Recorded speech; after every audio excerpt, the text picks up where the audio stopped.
I think there's, so many ways we get to discuss it. It's going to be a long time rolling it out, and we're going to have a lot of meetings about it. I think, Aaron, if you're on the line, we'd love to hear your comment on this, because then later on we're going to grab you and have you go deeper into your what your work is doing anyway in the next half hour. But what are your thoughts, Aaron? Well, what's interesting to me is we get in this construct of how do we manage the new thing, right? The pieces that are coming out that we're not really, we want kids to be engaged, so we go out and find these tools, and gee, they look all nice and shiny, and then there's a dark side to them. So that part to it, I think, is interesting, and it, to a certain extent, I think what educators will come to pretty soon is kind of like a white list that we share. Right? That's like, hey, this is really good stuff. It costs this much. Or, hey, I actually hope it will drive more of the vendors to really think about their pricing models and how they're structured. That is one of the things that we're really different than the consumer market. The consumer market is, this is for me. I have my credit card. Do I want to spend this money? When we in the public realm have to buy things, it's not that simple. And so by having these kind of, mysterious paywalls that show up, after your 7-day trial that you as a teacher have been using for a week, so it for your kids, and now you try to use it and all of a sudden you see something, it's problematic. So I think this has been a good lesson for a lot of teachers, but I'm hoping that it's also been a lesson for vendors to look at the type of models they have, that kind of, oh, hey, yeah, do this now, give me money. It doesn't work from a civil servant way of thinking about things. I mean, it does if your teacher is one of those people that just says, okay, I'm going to whip out my credit card because I put all this into it now, and I'm going to use my own money, and I'm going to lose the receipt, and I'm not going to write it off my taxes. That's not the best experience you want for your teachers out there, because they'll tell people about your product. You won't like what they tell them. So the idea being is that while that kind of marketing is actually, I can see why it's useful for people in kind of the consumer level market, it's from a long-term spending construct really going to cost you. I don't know how many times I've heard from a teacher saying, this is great, and another teacher comes forward and said, they did this. And when a tech director hears something like that, they're kind of just like, they'll just draw a line through your name instead of under it for future purchasing. Mm-hmm. So I think part of this has been an interesting idea. I think the other part is the one that I've been worried about for well over a decade, which is you never see it, you never pay for it, but somebody's paying for it, right, Chris? We don't know what they're getting for it. So if I don't know what they're getting to be able to, give that to me as somebody for free, I'm very concerned about that. I don't know if that metadata is at such a high level they have no clue, or if that metadata is at a low enough level that they could actually get information that's, now in Oregon we have pretty strict rules about it, but I know in some other states they took a long time to kind of adopt those, educational use agreements and metadata. And even now I'm still not happy with them in Oregon. Right. Well, it's interesting because in a very recent conversation, the system that I was speaking to is at the point where they have to start evaluating the resources, and it's a zoo. It's quite literally a sea of stuff, and now teaching and learning in IT is now having to pull reins back and start to say, well, whoa, hold up, you can't just keep adding stuff. And not even thinking through, because if we're talking about safety and security, and we're talking about viability of resources and sustainability within an ecosystem, it's not just whether or not you can use it. It's should you be using it? Does it meet the criteria for quality and usability? And then how is it sustainable within the system? And that raises equity issues then, because then if one school has certain things but another school doesn't, how do we start to reconcile that? And so there's a whole level of evaluation and consideration of sort of the depth within resources that isn't just the usability of it. It's not just Gigi the penguin. It's what's beneath that it often is not even being recognized, and it creates a circus. Well, there's two levels of that, right, Chris? For sure. I mean, the level of that of saying we need to know what this can do, and then the other piece of it saying, hey, I love this part to it, and I have no idea all that it can do. So essentially we're paying for things that we don't even, as teachers or educators, have time to dive into. And most districts won't have a tech integrator whose job is to say, okay, at least one day a week I'm going to basically dive into something, and I'm going to go deep into the crannies and figure out everything it can do and how we might be able to leverage that. Sure. So the idea is it the right thing? Great. I'm paying for something. How do I squeeze every single drop of resource out of it is another. And I think we in education don't get to do either very well because we don't have the staff to really think about it. Right. And I think a lot of that comes on the front end, right? So if you have a system in place where you have structures that will help you to vet resources, then a lot of that stuff is already covered right up front. If you just have sort of a cursory look at resources and then you hop in with it, of course you're going to have time to use the one or two things like you're mentioning, but to go deep and to actually think about how you can sort of modulate with that, you're right. You're not going to have time. You're going to have devoted PD time, and there's going to be secrets and trapdoors that maybe you didn't see. So I'm always a proponent of have the plan first, and unfortunately, we have a lot of folks that just jump straight in. It's the YOLO approach, which tends to bite you in the end. Well, and I think it's funny is that then you have people from the leadership side to this that's really thinking of it in a slightly different manner, such as saying, hey, this looks like a great tool. We've gone through it. It appears to be safe. Yeah, it's expensive, but at least we don't have to give up a bunch of metadata and all those other kind of things. But will it export to our data warehouse? And can I use those results to look into kind of an at-risk metric or things? And it's like, that's the level we should be at. And that happens almost never in education. The idea that, oh, we have this great new toy that we want. It works great. It's, whether it costs a little bit of money but it's worth it because we don't have to give up metadata or other pieces to it. But then when you say, hey, I need that to be able to send an ETL out so that we could capture that the same way we would an iReady score or a NWA, Gigi's a great example of that. I love that. I've used it for, over a decade almost, but what is it? Early 2011 or 12. Right. And I can tell you that the one thing I kind of wished was I had a better data council so that I could actually look at kids better. If you don't know who we're talking about with Gigi, that's fine. We're not supposed to mention actual people, but I think that's a piece that I look at it all the time is like how it helps kids. It might help a teacher look at things individually, but as a district data person who has to go in and actually say, how are we doing? Or if I was a tech director and say, hey, we're investing $75,000 in individual class level apps. What are we getting for that? And I don't mean what the kids are getting. I mean, I'm expecting, we'll look at that at the level of a kid-to-kid basis and see if it's worth it. But the other piece is how do we use that tool to inform our system?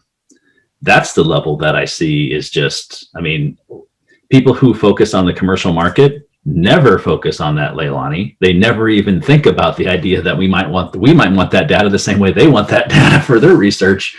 We want it to be able to look at our systems. We want to be able to say, hey, this math instruction is working. For our lowest level kids or kids that have difficulty reading, this math instruction has really helped them. And we can pair it over here, or we can see this an at-risk metric on my dashboard. Or the lack of an at-risk metric on my dashboard, as the case may be.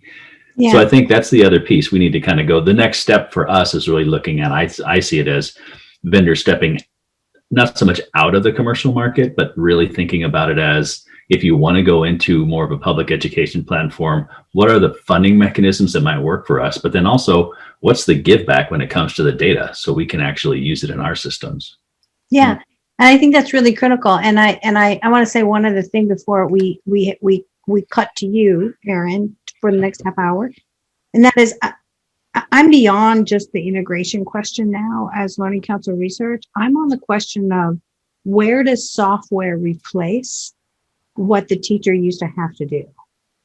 Because if we're only thinking about what leveraging software from the perspective of it's just a tool, because everyone says that it's a tool, it's just what we use, rather than what it can do to perform function, so that we unburden teachers to look at data, use data, and manage true personalization with direct instruction to catch kids up, rather than, you know how it has been always, they triage kids. Like those 3 in the back of the room, or those 35 that aren't ever showing up online, we're just going to sort of ignore that because we're going to get these other ones through. That's what's been happening for the last 250 years.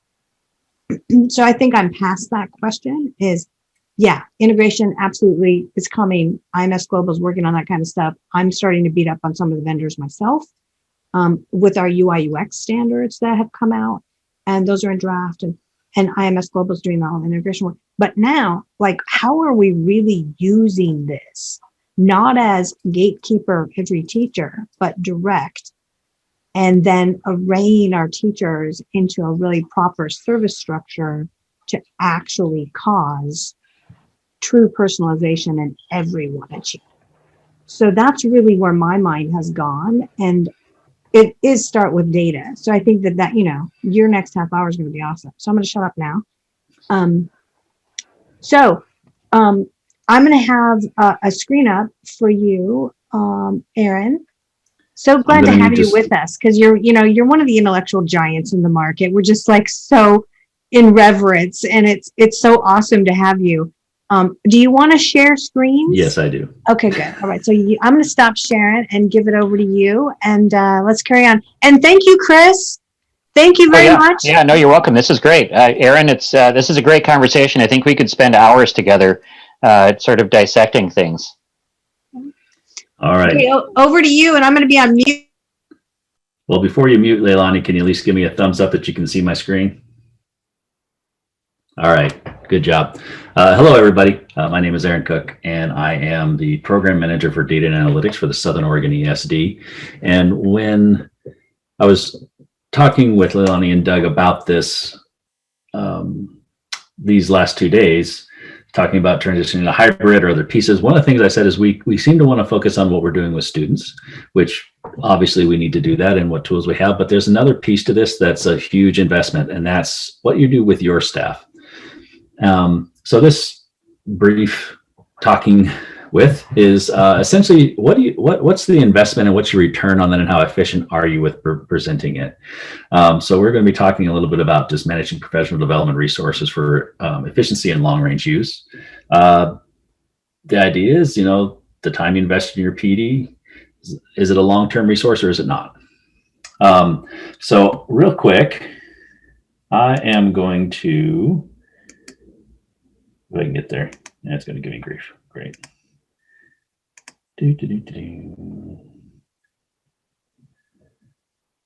Here, and I will post it because Zoom doesn't let you grab it off the page. If you want to follow along or you'd like a copy of those slides, there they are. And I had planned to copy that before I started, but Leilani, we got into another conversation. So that will allow you to follow along, get a copy of these. There's also, if you want, on that copy, if you click this icon, it will take you to the PowerPoint ones if you want them in PowerPoint instead of Google, if you're like me and get frustrated with slides. So this idea is about how do you leverage your PD? And we spend millions, probably hundreds of millions of dollars around the country to train educators. And one of the main things is it misses two vital parts of adult learning theory. Because remember, if we're talking about adults, we're really talking about adult learning theory with that. And the idea is it's repeated dosage and it's just-in-time access. So what we do is we bring in somebody like, let's say we, ask Leilani to come and talk to us about kind of, future trends for digital learning. And she comes and she's sitting in an auditorium with 200 or 300 teachers, and she's giving this awesome presentation and she's got materials.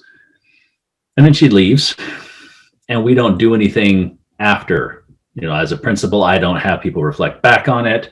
As a teacher, I don't, look at some additional pieces and go through that, and I don't have a way to watch it again, so it's just gone. So one of the things I want to talk with you about is what are you doing to actually curate those resources so they can be used. You'll see some different screenshots in here. This is from PD Networks, which is what Southern Oregon ESD has developed specifically around registering for all your PD and being able to track that. And so we have, you can find events, register for them.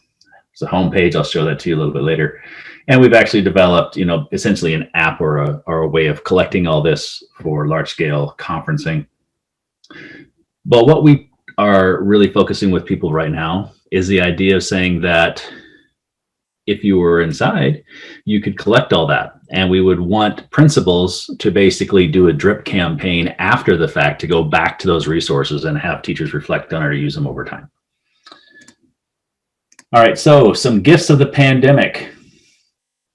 Everybody's at least had an interaction in a virtual environment by now, I would guess. And the reality of it is that was not as common as most people think. A lot of people think, oh, well, people do Zoom or they do this all the time. First of all, not everybody had. And secondly, even people who had, quite frankly, it was a little bit different because what they were doing was they were talking with some friends. They weren't attempting to teach students. And a lot of them actually weren't learning a whole lot. So now, because they've been pushed into it, they have a much better perspective of what those are. So much more familiarity, and whether they like it or not, they're much more used to it. So they're less disinclined to not engage. We don't have to have travel for professional development, which has been a huge, I can set up meetings all day long and then I can cut them off at 2:00 and be in an afternoon session for 3 hours and not have to get out of my chair. So let alone the time and all the things else. We do have the opportunity to record these, and I'm going to talk a little bit about how that's so critical. We needed to have a delivery system. Now, I say that idea we needed to because I think they need to, but most people have had to use some form of delivery, whether it's as simple as Google Drive, or they're using some form of an LMS, or they have a different way of actually collecting things and sending things out to people so they can get them. They've had to have something.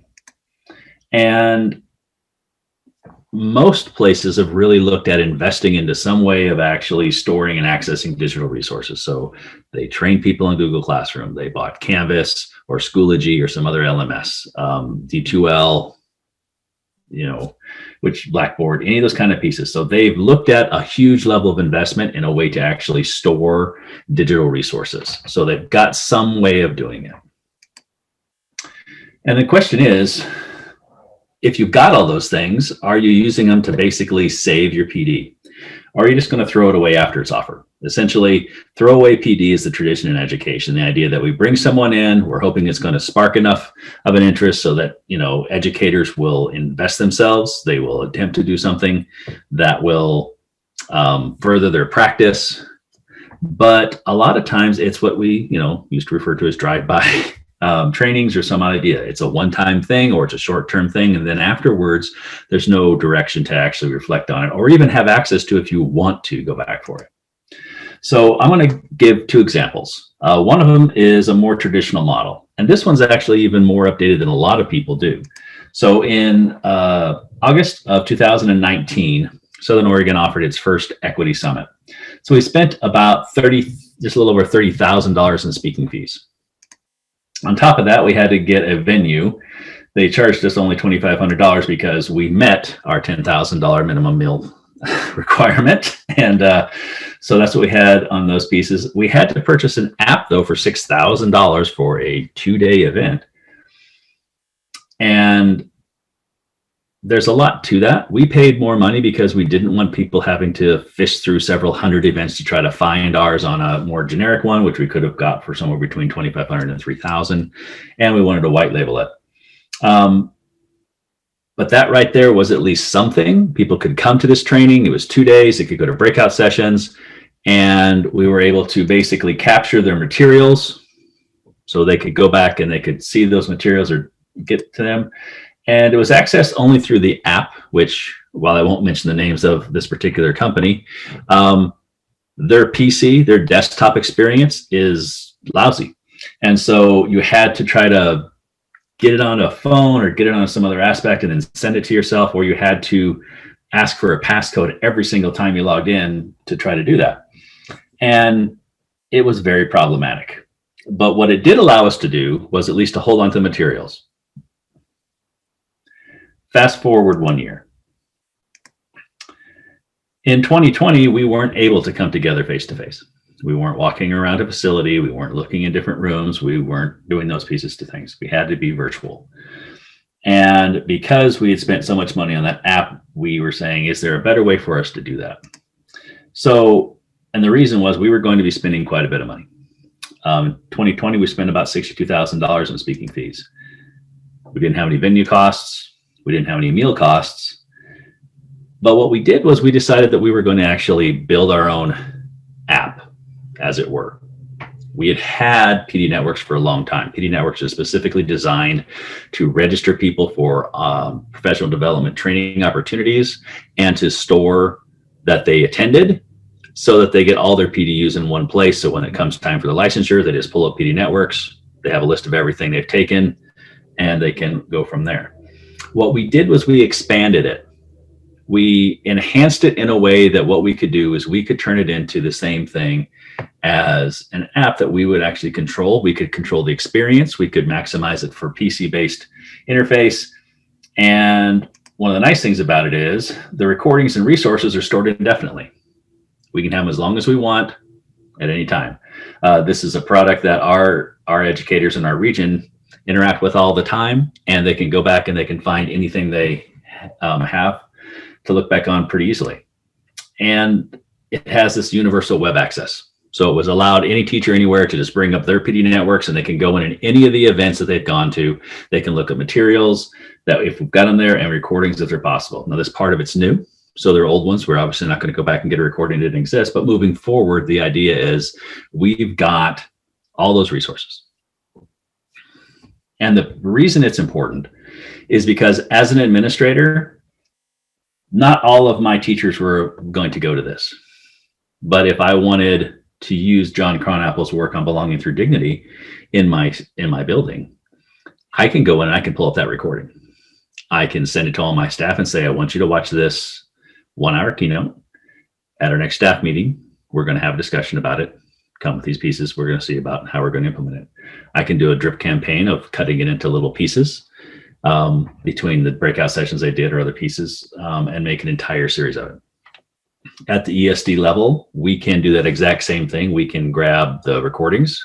We can trim them into bite-sized units. We can pair that with online discussions or work that we're having people do in our Canvas as an asynchronous course. And at the end of it, we can issue PDUs. So all those things allow us to utilize those resources repeatedly over and over again in lots of different ways. People who weren't able to attend can watch the recordings, do some of the other work. We can still issue them their PDUs as if they attended. So these resources allow an individual to go back and get repeated doses. And if they get in a situation, if this were our EdTech Summit instead of our Equity Summit, where they want to go back and look at a piece of hardware, other things. So Leilani and I worked on our EdTech Summit this summer as well last, and there were vendors who complied with that.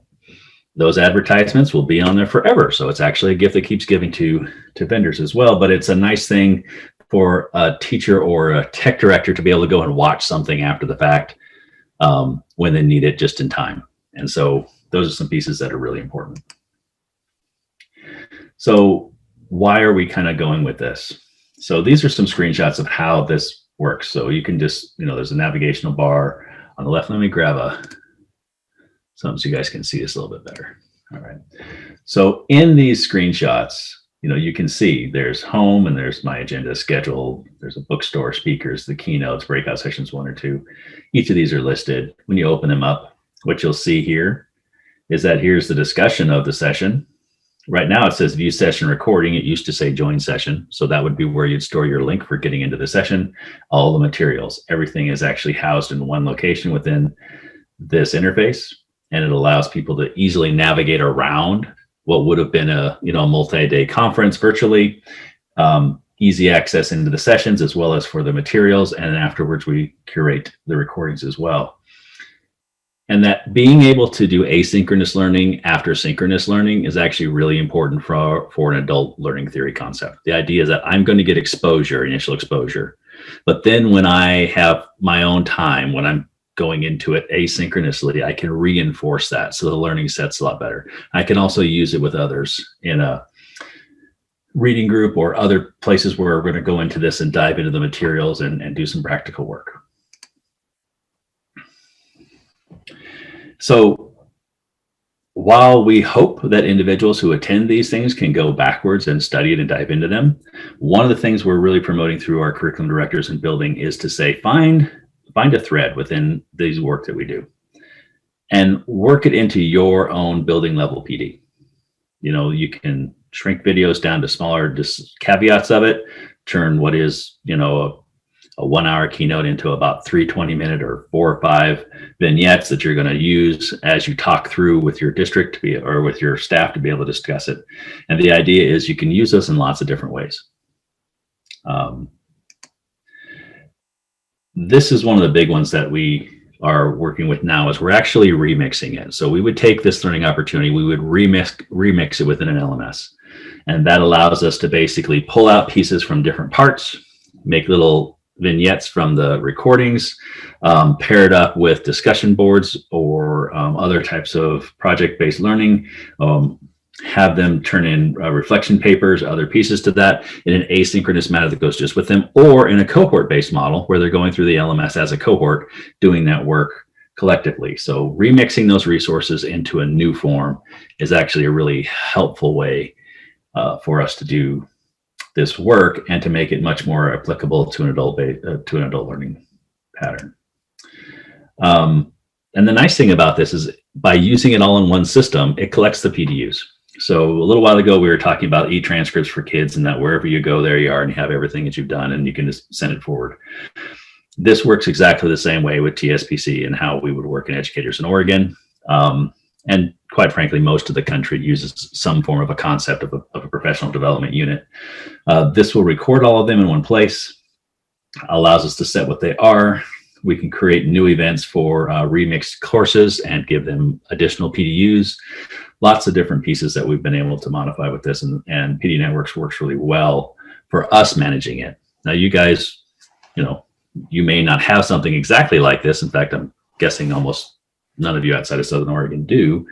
But what it does is it allows us to manage registration, payment, all the different pieces. If we have wait lists, we can feed them directly. We can collect all the information. We can send out surveys to people. And this really pushes our ability to manage our professional development and then after the fact to curate how it's used as a resource.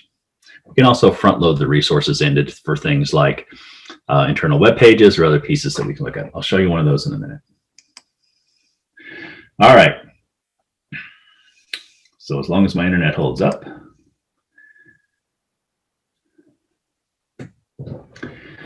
So this is what this looks like.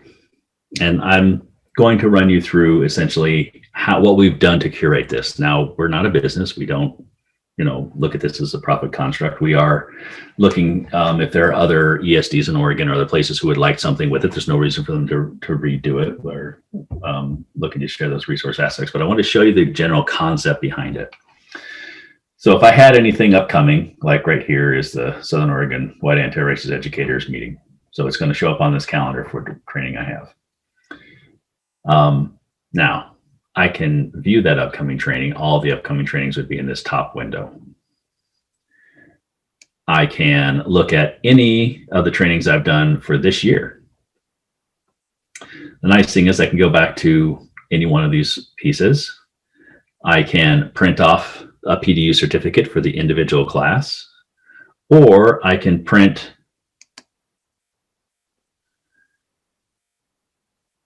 cancel because I don't need to actually print it. I can print off this sheet and it will tell me not only what it was, it'll tell me the number of PDUs that were issued for that. And, you know, they have dates with it, so I can export this out to Excel and put them in the date range that I need.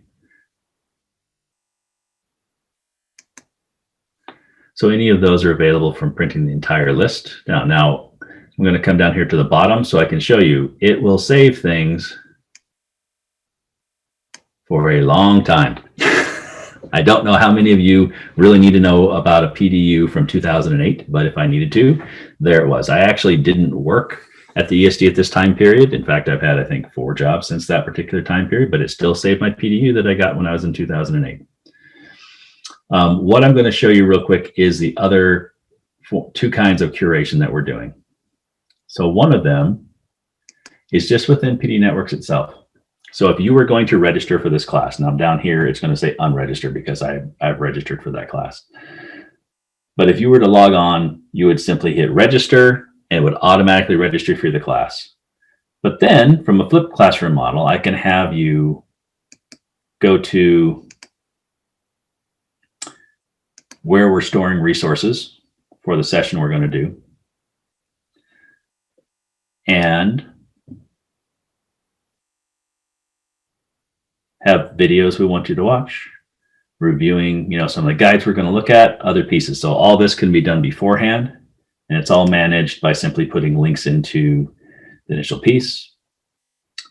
It says Zoom recording link because this has already happened. However, prior to that, it would just say join or Zoom link, so they can get to it all from here. Guiding questions and the slides. Everything can be stored in this. Now, that's kind of the light version of how we store it, but it's very easy for a one-off event. If you're not going to have breakout sessions and do it as a whole conference, that's probably the easiest way, is just to make a nice pretty page that you could go see. This is the summit that we talked about, and you can make that page look much more elaborate if you want to. And then you can go to the event homepage or get the app. And what we've done is we've curated this on the day of. This will operate just like any other conferencing app. You can go to different keynotes.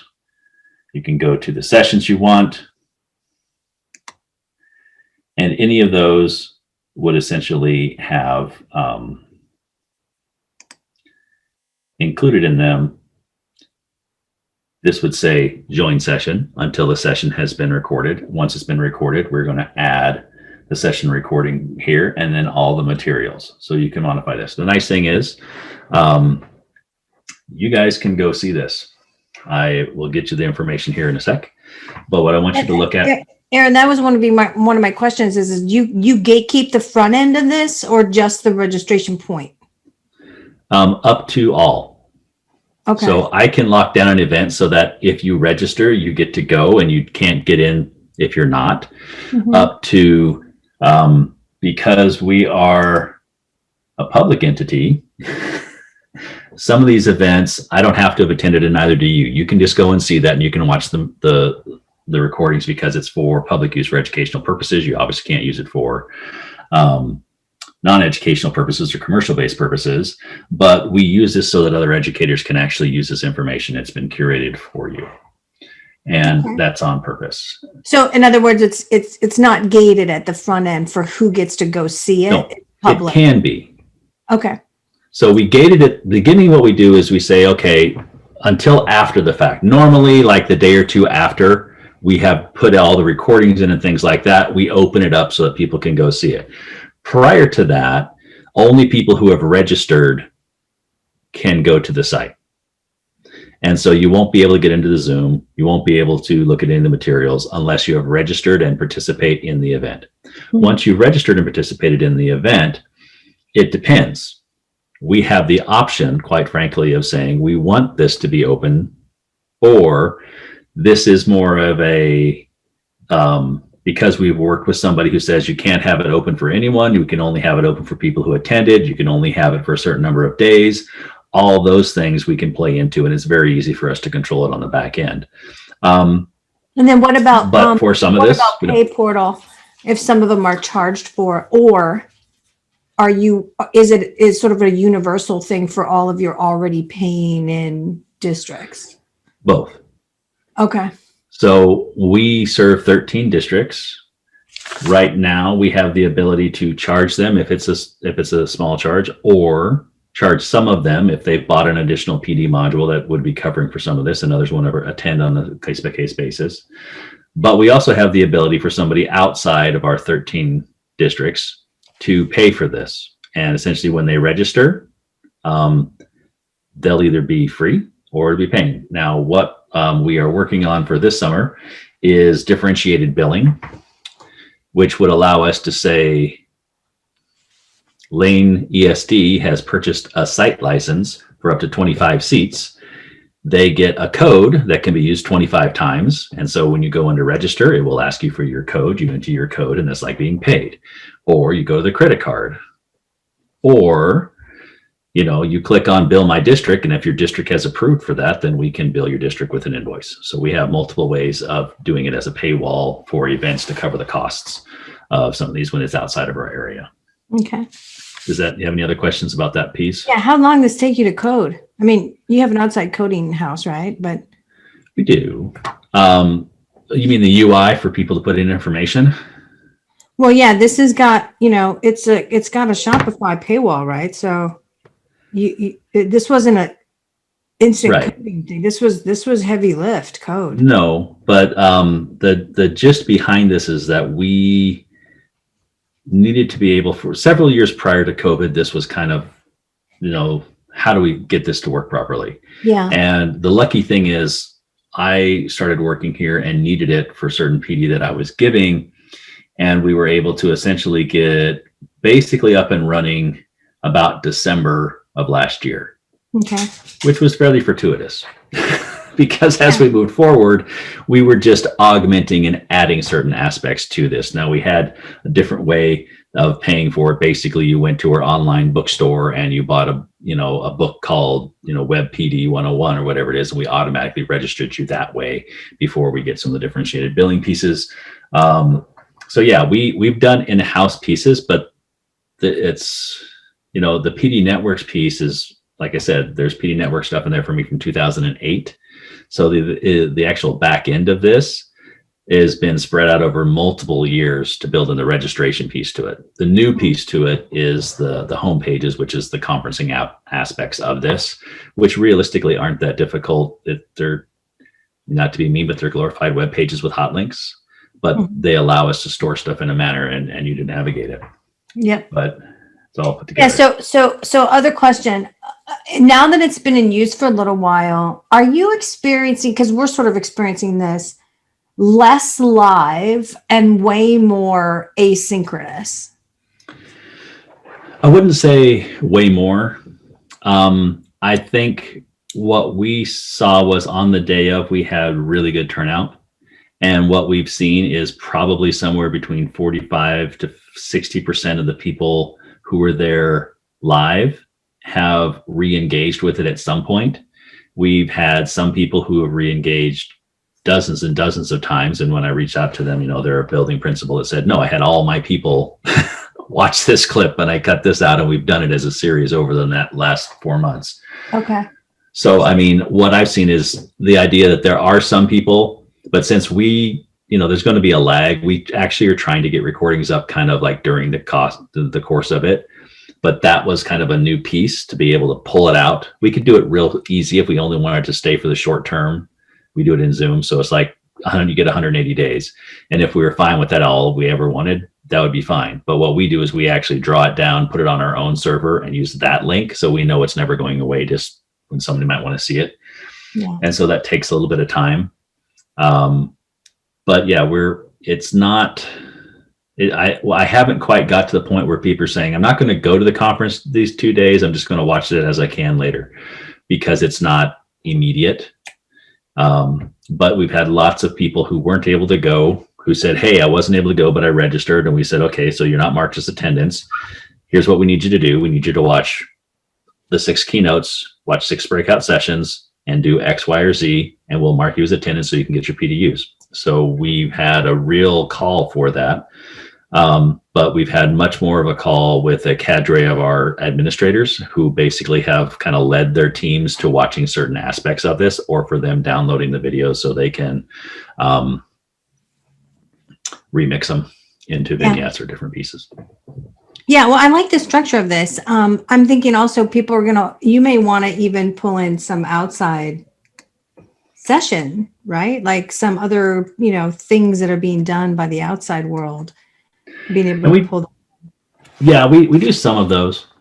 And we've also worked a little bit with Oregon. Ken was here earlier, and part of what we've talked about is partnering up with Oregon OER, Open Educational Resources, so that we could essentially have a bridge between those two. So if you're on OER looking for equity work, or looking for ed tech work, or looking for any of the other stuff that we have, those might come up and it would just push you into the PD Network site that we've already got curated.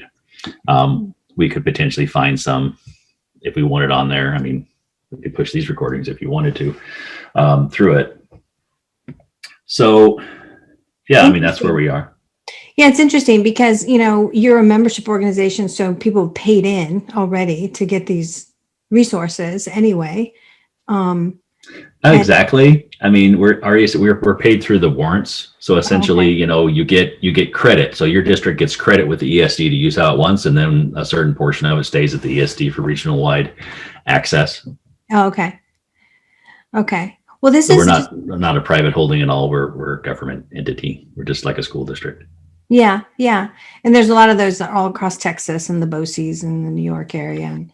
And I think you're kind of leading in this area, because I don't know anyone else is doing this kind of level of like get it togetherness, Aaron. Well, believe it or not, in the last 2 weeks, we've had 6 different ESDs ask us, so what's this thing we're seeing? Because we're pushing it out to more statewide things, and they're seeing it through the work we're doing, but there's just no reason to recreate the wheel. Yeah. Yeah. I'm going to have to secretly drag you behind the scenes to help me with the final development on nostory.com. Yeah. So Aaron, when you want a second job, you gotta let me know. Okay. My daily rates are a little bit steep though. Yeah, I know. Only because I've been doing contracting for speakers and I see how much they charge on a daily rate. So I was like, okay. Yeah, I think you're getting overcharged, but that's another whole conversation.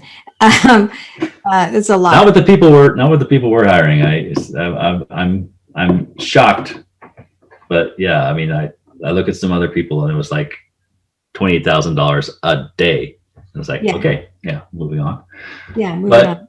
Just some resources. If you want to contact me, hopefully you guys got the link out of chat, and that would take you to the Google Slides version of this presentation. I'm not responsible for anything it does with the fonts, because it doesn't like the ones I use in PowerPoint.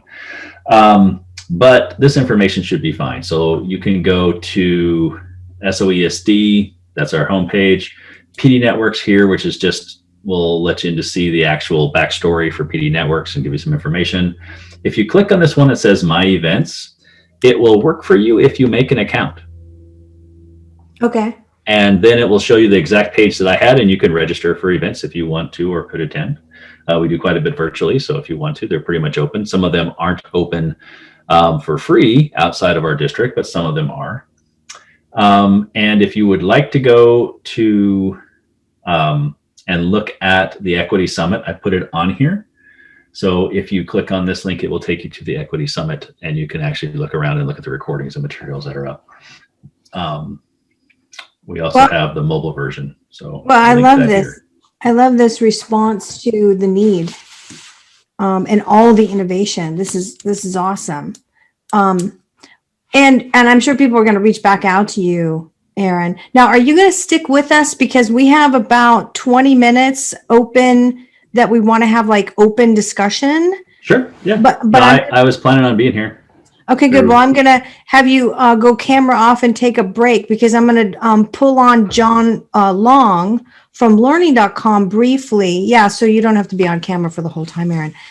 But I think we're going to show a video first right now from learning.com, what they're up to that's new. And then we'll chat briefly with John. And thanks again, Aaron. We'll talk to you again in a couple minutes. Sure thing.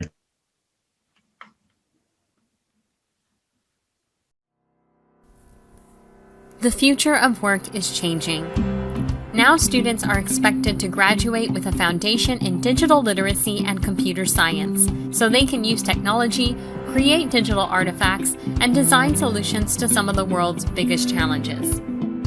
With Learning.com's award-winning technology curriculum EasyTech, you and your team of educators ensure that all students are prepared for a career in computer science. Through EasyTech's scaffolded curriculum, you promote digital equity by closing the digital skills gap and giving all students access to authentic learning using technology. The content areas develop students' digital skills like keyboarding and computer fundamentals, build their proficiency in word processing, presentation, spreadsheet, and multimedia tools, and enable them to practice critical thinking and problem solving with computational thinking and design real-world solutions with coding.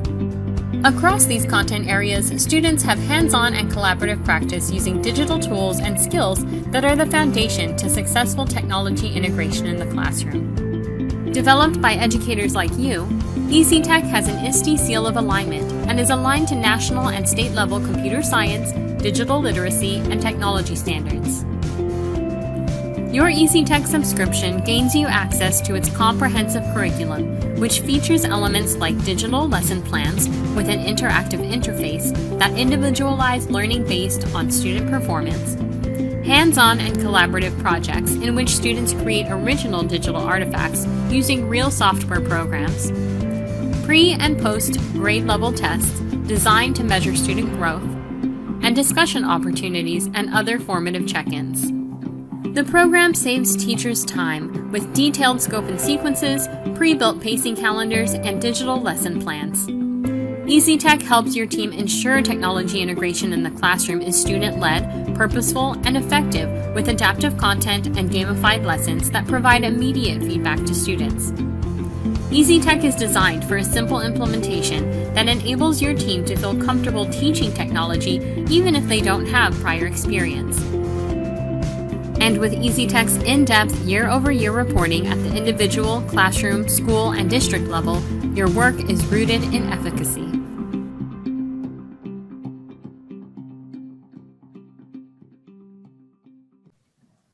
Okay, awesome. Awesome. Okay, John, share forth. Who are you and how to get a hold of you? And that was a great video, by the way. Great. Thank you, Leilani. We're glad to be here and participate for the first time with this in the Oregon Forum and with the Learning Council. So Learning.com is a Portland-based company, and we have multiple platforms with K through 12 curriculum solutions. So our programs and platforms are individualized and adaptive. They're full curriculums. And in the last year, where we've shown our greatest value is providing, the topic of equity has come up, providing a true equity solution. So our platforms come in the areas of digital literacy skills, computer science. We also have coding that specializes in Python, robotics, and keyboarding.